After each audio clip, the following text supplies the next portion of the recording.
Hey Booey Bears! Welcome to this week's edition of Weekly Wellness with Mrs. Slack. Hello! How are you doing?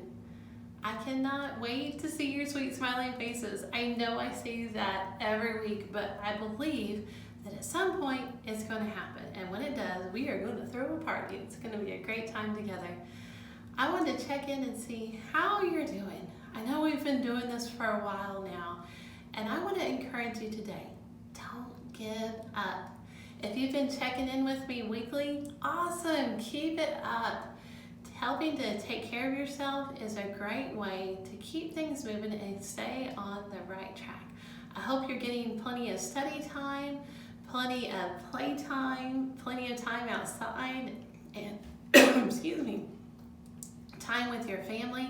I hope this time that you've been able to look for the good and see the good in things. I hope things are going well. But when they're not, I want to give you some encouragement today of what you can do to help yourself when things aren't going so well. You know, a wise person once said that you pass failure on your way to success. You pass failure on your way to success. So when we're trying to get to success, we pass failure. That means that, hey, sometimes things aren't going to go so right. Sometimes things may not go well, but we can still do our very best. If we keep on keeping on, things will get better. So today's topic is don't give up. Don't give up. Don't quit. Don't give up. What we're going to do is talk about what you can do if you're feeling sad or worried or anxious. What can you do to help yourself out? So 3 things you can do. Number 1, find a quiet spot.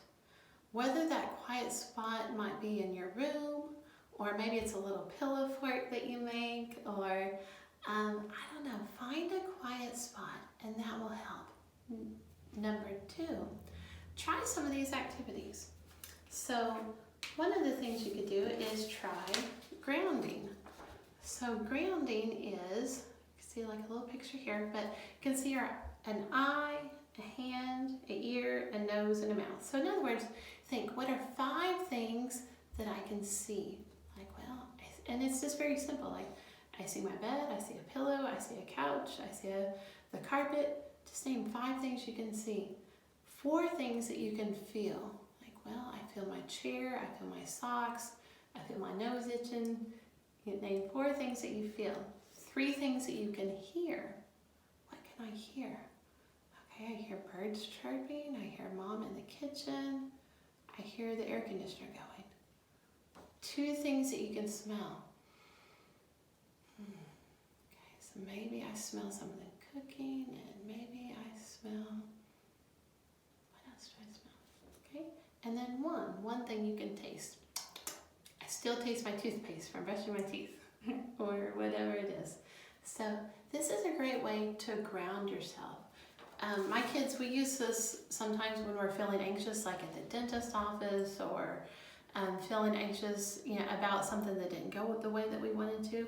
We'll just do this, 5, 4, 3, 2, 1. And it doesn't have to be that order, but we usually start with something easy, things we can see, things we can feel, things we can hear, things that we can smell, things we can taste. And that's a great way to just bring yourself together.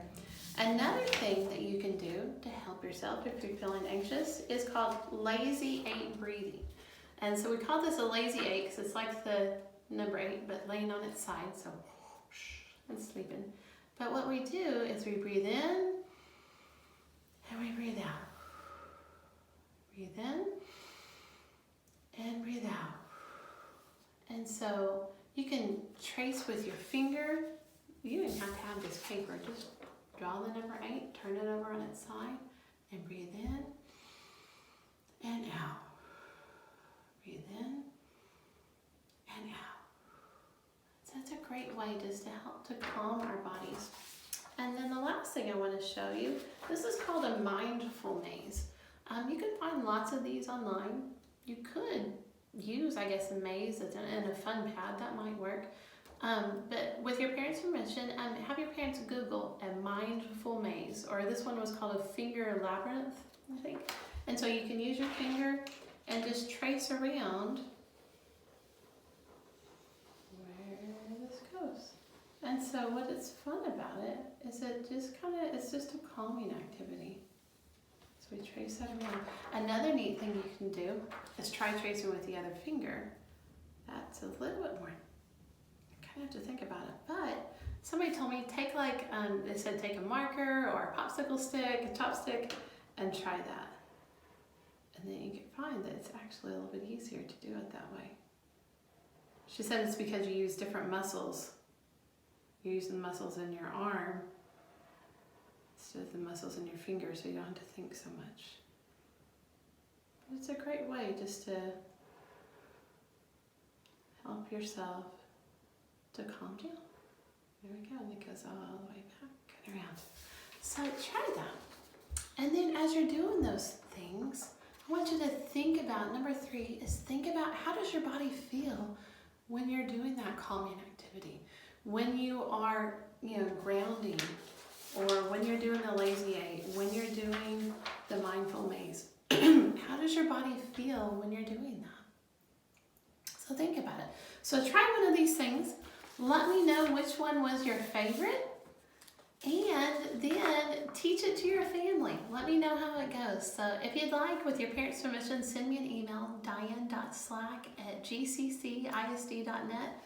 Let me know which one of these, the mindful maze, or the grounding, or the lazy 8, which one was your favorite, and let me know how it went as you taught it to your family. Well, that's it for today, boys and girls. I cannot wait to see you soon. Talk to you soon. Bye-bye.